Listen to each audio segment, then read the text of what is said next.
கடலூர் மாவட்டம் விருதாச்சலம் அருகே பூவனூர் தண்டவாளத்தில் வேன் கவிழ்ந்த அந்த அண்மை தகவலை நாம் பார்த்து வருகிறோம். விவரங்களை நம்முடைய செய்தியாளர் பிரகாஷ் வழங்க நாம் கேட்கலாம். பிரகாஷ், இந்த விபத்து எப்படி நேரிட்டது? தற்போதைய நிலை என்னங்க? வணக்கம். கடலூர் மாவட்டம் விருத்தாச்சலம் அடுத்த பூவனூர் ரயில்வே தண்டவாளத்தில் கடக்க முயன்ற பள்ளி வாகனம் ஒன்று ஓட்டுநரின் கட்டுப்பாட்டை இழந்து தண்டவாளத்தில் கவிழ்ந்து விபத்துக்குள்ளானது. உயிர் சேதம் ஏதும் இல்லாமல் அதிர்ஷ்டவசமாக அனைவரும் உயிர் தப்பினர்.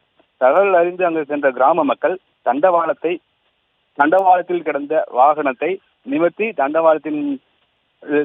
வாகனத்தை மீட்டு அப்புறப்படுத்தி அதன் வாகனத்தில் இருந்த பள்ளி மாணவர்களை பத்திரமாக மீட்டனர். உயிர் சேதம் ஏதும் இல்லாமல் அதிர்ஷ்டவசமாக வாகனத்தில் இருந்தவர்கள் அனைவரும் உயிர் தப்பினர். லேசான காயங்களுடன் உயிர் தப்பினர்.